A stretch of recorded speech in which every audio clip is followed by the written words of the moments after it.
Thank you, Sunita ji, Mr. Lavasa, Chandrabhushan, delegates from several countries, I believe China, Indonesia, many countries, South Africa, many particularly coal-producing countries are present here. Warm welcome to India to all of you. Other friends from Delhi and other parts of the country who've come for this very important subject about the future of coal in India. Ladies and gentlemen, Sunita ji, getting, in political parties, getting so many people in and having people standing is a delight for all of us. And they're all very interested in what you're going to say. I know very well how much they're interested in you, Sunita ji, and all your work. Certainly not as much in my work as in your work. But my apologies, I was a little late, but these are election times. You might be aware that we have 5 state elections almost starting 2 weeks from now. And the worst time of the year for us with Parliament having just got over, the throat having gone for a song. I explained that you were there till very late last night. No, that's not the late part of it at all. It's after that that we start the political activities. I must compliment Sunita ji for her pragmatic approach to the issues of environment. I typically, and before I first came to know her, you only knew her as the Coca-Cola woman. And when I first came to know her, I was absolutely stunned by her objective approach to issues, by the fact that she is able to appreciate why a certain decision had to be taken, has been taken, and would always come up with very innovative suggestions and a positive mindset, something which was a rarity, for me at least, because the typical perception we all have, I don't know whether I should be saying this publicly, is that an environmentalist is an obstructionist.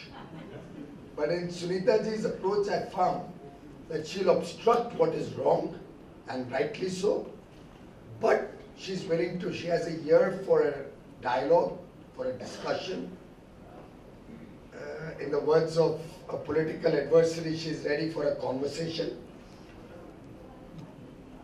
I think the foreign delegates obviously wouldn't get it, but I thought the Indian delegates would understand.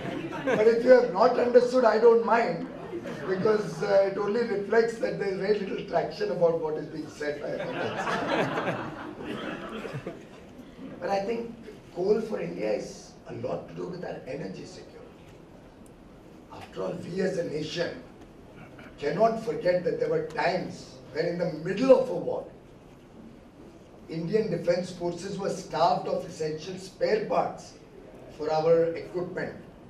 And in the battlefield, our soldiers would die because we didn't have adequate spare parts, and because of the geopolitical situation around the world, some nations thought it prudent not to support India's efforts, even at times such as trying to save the sovereignty and integrity of India, or trying to save millions of people in a neighboring country from persecution and political, I would say, almost genocide at that point of time.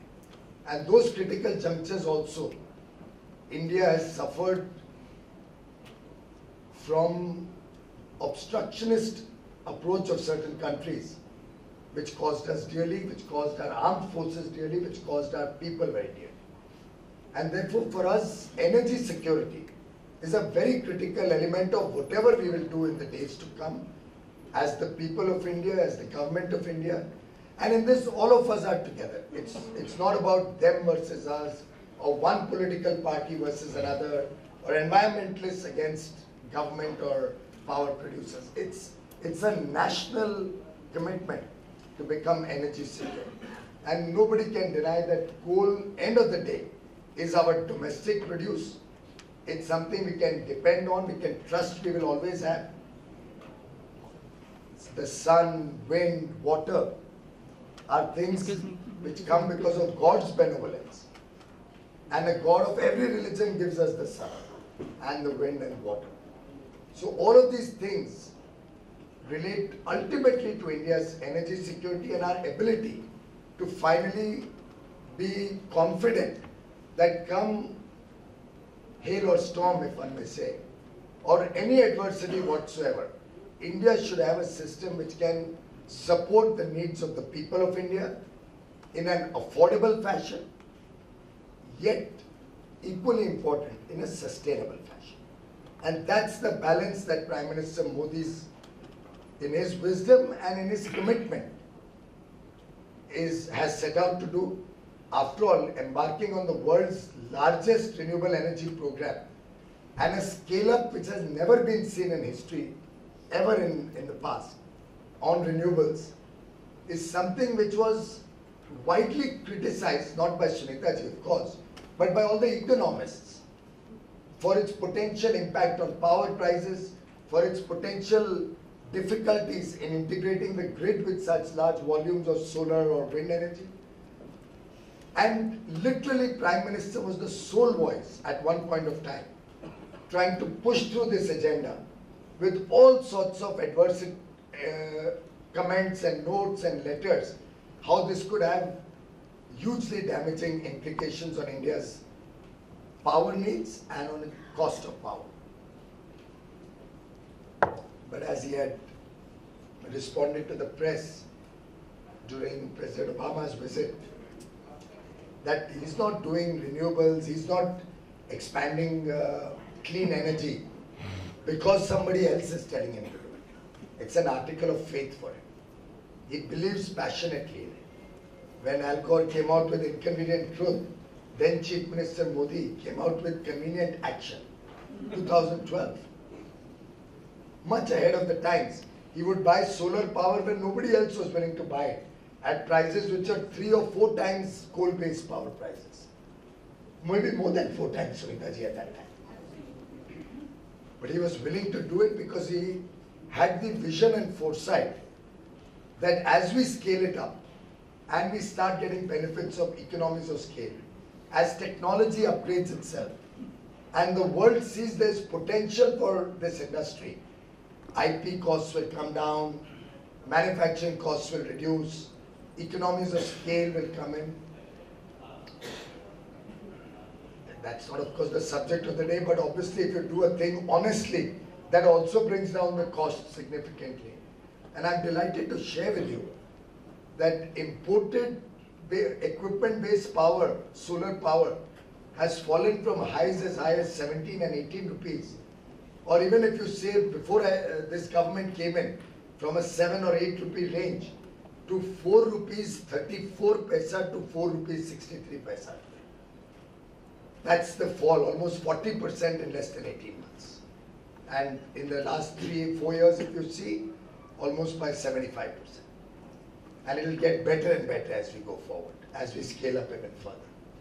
Even on domestically produced panels and modules, and where we have very small capacities, barely 1 gigawatt, 2 gigawatt level of capacities.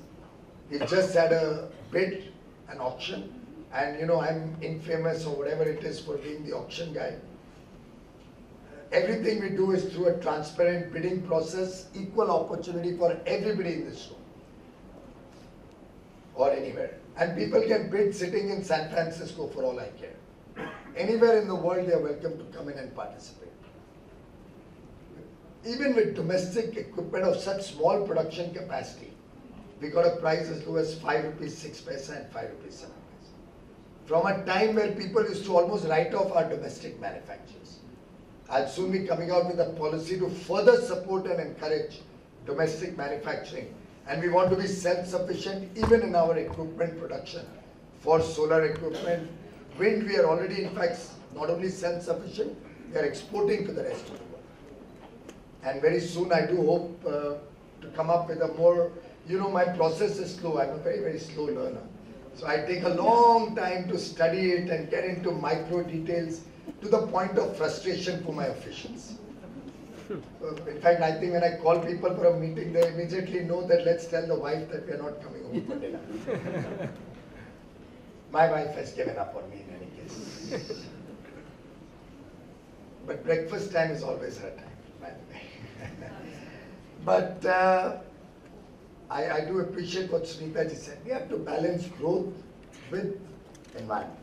Our development imperatives cannot be overlooked. We still have 30% of our population don't have 2 square meals a day. It's very good to talk about clean energy and talk about even the new standards that Mr. Lavasa has put on us. And we all do things in consultation all the time. But sometimes Lavasa moves very fast, I am a little slow. So he beats me to it and he comes out with policies which then I have to sit and discuss with him and try and set right. But the short point I'm trying to make is that we are very committed also to providing affordable energy access. After all, a poor person, and you're all well aware we have 18,452 villages, actually don't have had. That's the figure in April 2015. As of today, nearly 7,000 of them are already electrified in a short span of 11 and a half months. And by 31st March, we'll touch 7,000. Today's figure may be 6,500 or 600. I didn't see it today morning, but it keeps changing every morning. But we do need to give the 200 million people who still don't have energy access, affordable energy access, so that they can also have televisions in their homes. Of course, television is later, they can have lights and fans in their home. Imagine 44 degrees temperature. Even coal mine areas, even areas which are responsible for this electricity in your room, don't have electricity in their homes. So in this situation, balancing growth and development is equally important. And coal will continue to play a very important role. I can't do renewables unless I have a base load. And for India, that base load will have to be coal. So more I expand renewables, coal will have to also increase production. Otherwise, I don't know if you'll be happy, but I'm happy to throw in a proposition that we may otherwise have to say that after 6 o'clock in the evening, India won't have any electricity once the sun sets down. And I don't assume any of us in this room would be very happy. Would you, madam, be happy with that proposition? Right. There's an option that storage technologies are there. We can bring in storage technologies into India and it'll only cost about 20 rupees a unit for all of us to buy power. Very happy if Sunita ji, you can afford it. I'll be delighted to charge you for 20 rupees for stored electricity coming out of. By the way, the number of villages electrified is 6,661 in the last 340 days, 345 days. And by March of next year, much ahead of target, 1 year ahead of target, we'll make sure every village electricity reaches all the revenue villages and then we'll take it to all the homes. But we'll need the base load. Despite putting in that carbon tax, and Sunita ji, that carbon tax in 2 years, we have increased, not doubled. It was 50 rupees when I became minister. I made 50, 100 in July of 14, 100, 200 last year, and 200 to 400 this year. It's an 8-fold increase. I challenge any country in the world to demonstrate that this kind of commitment to clean energy, where there's an 8-fold increase in the carbon tax in 2 years.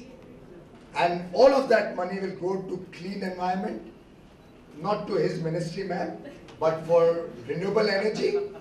And we have a second dimension, that's cleaning the waters of India. And I don't think any of you will object to that.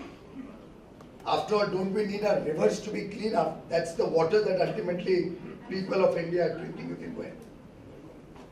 So end of the day, let's all of us, and I'm glad that you have the confidence and an environment organization and NGO willing to talk about how we can do the job better. That's the way forward. And I compliment you, Sunita ji, Chandrabhushan, for your proactive approach. And I do hope the deliberations of these 2-3 days will come up with some very good suggestions which we can implement, which we can take forward in consultation with others in the industry. And I reassure each one of you that we stand committed to cleaning up the inefficient coal plants. And by cleaning up, I'm almost talking of cleaning it up, getting rid of them. You know something, when I became minister, I was also a rookie minister, very new. So despite that, in the first 2 months, I'd come up with a plan that all plants, which are more than 25 years, should be preferably replaced with a new plant, a super efficient, ultra supercritical or supercritical coal-based plant, so that efficiency of those plants improves. Cost will increase a little bit, but we'll spew much less carbon into the atmosphere. But now I'm trying to go a little further. I'm trying to see if can we avoid even those plants where refurbishment or renovation and modernization, RNM as they call it, has not yet started. Can we avoid that altogether? Some plants it's halfway through, it will be silly of me to stop it now. But can you believe, ladies and gentlemen, the law earlier, system earlier was that if a new plant costs, let's say 6 crores a megawatt, even if RNM costs 3 crores a megawatt or thereabouts, they would do it to further extend its life. For the life of me, I can't understand even the economic logic of that. It's ridiculous. You spend so much money only to continue an inefficient plant. So I'm toying with the idea of saying that we should stop RNM altogether. Replace it with supercritical modern technology. So we are delighted with the kind of inputs you give us. We want to work on that. We want all of you to let your imagination run wild. I'm happy with that. But then be fair. One should have a discussion and be willing to understand each other's own compulsions. Unless, of course, you all decide you don't want me to be Power Minister for too long, then one can make very radical decisions. But we're taking significant steps. We made it compulsory that thermal plants will use wastewater of cities wherever they are located within 40 kilometers or so of the wastewater treatment facility. So that clean water goes to your homes, serves the people of India, recycled waters serves the people of India through the power that it generates. We made it compulsory in the tariff policy. Any additional cost will be allowed to the power plants, so they don't resist this move. And I'm happy to inform you, Nagpur, we are already started the first project. The discussions are nearly complete with Nagpur Municipal Corporation. And I hope to see that as the first project where this will be implemented. Then Sholapur, we are taking up very soon. All the plants on the river Ganges, from Gangotri to the Bay of Bengal, every plant, power plant, I'm going to move to using recycled water. That's the kind of practical, doable ideas that this government is working on. We have also made it compulsory for all coal mines to process the water that comes out before they either feed it into the ground for recharging, or if it has to be supplied for drinking water, process it to one more level and make it potable. So these are the type of initiatives which I think are humble, small maybe, but I think can have a transformational impact on the environment. So it's not only about climate change in terms of what carbon goes into the atmosphere. For us, clean environment is about the entire ecosystem. And I will seek your blessings, your support. In fact, we've just decided to embark on a program with MIT. We're just finalizing the contours of our engagement with MIT in the United States to partner with them to work on clean coal technologies. And my department told me, but sir, we are already doing it with Australia. And by the way, Australia also was going to be scrapped because the funds that were allocated by the Australian government ran out and they're going to abort that project. I said, what nonsense, India can afford to put in a few $1 million for clean coal. So we are now going to fund that project with Australia to do research and development on clean coal. We're working with MIT on a 50-50 basis. In fact, I may have to land up funding the entire thing, but I'm okay about it. I need better technologies. I need new technologies. Struggle is about IPR. Unfortunately, somehow most of these West, they're so, you know about the WTO case also. It's ridiculous. On the one hand, they're trying to say that we should encourage renewables. On the other hand, they want to hold you back from doing it. And in this, Minister, just to add that the US has actually got conditions when you buy from them that you have to be able to, they give you a loan, you have to buy domestic, and they also take that as climate finance. So look at the double, triple hypocrisy. Absolutely, absolutely. I don't deny what you said there. In fact, even in 9 of their own procurement programs have domestic content restriction. Maybe they packaged it a little better, I'll also do that. I'm not going to let the hands of my domestic industry, I'm not going to leave their hand. Everybody who produces domestically will be supported. We want jobs in India, we want this to be produced in India. And we have enough innovation in our mind to be able to come out of any of these adversities that any of these Western countries may try to put on India. I can reassure each one of you, India stands committed, whether it's clean coal, whether it's renewables, whether it's processing waste. A lot of people used to even criticize Prime Minister Modi on his Clean India initiative. Unfortunately, they could not see the depth of his thinking. It's one of the most transformational programs. It may sound small. Some people, even very senior leaders of political parties, have tried to belittle his Clean India, his Swachhata Abhiyan. I feel sorry for them. I feel sorry for their myopic vision. There cannot be anything more transformational to the lives of the people of India than a clean India. And I'm sure the young children in this room will appreciate that. Now, after all, with 50% of our diseases being related to garbage and sanitation and bad availability of water or quality of water, or the fact that there are not toilets in everybody's homes, open defecation, aren't these the issues that the nation has to grapple and resolve once and for all? Or shall we only draw happiness when we go to Singapore or Dubai and see those clean cities and compliment them and be the typical cynicists and pessimists who say, oh, Bharat mein kuch nahi ho sakta. We are doomed to live in this way. I'm sure this generation will give us full support, and so will the rest, to help us in achieving these transformational goals. We stand committed. I urge all of you to participate in this mission with your ideas, with your efforts, with your support, with your pragmatic approach, just like the Center for Science and Environment.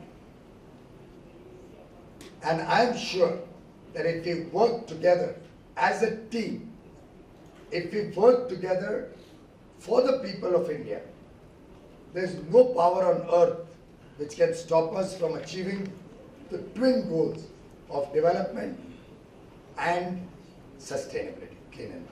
Thank you very much. Thank you, Minister. And I'm sure we gave... No. No, no we had no doubt, but just to say that because he has to go. Thank you very much.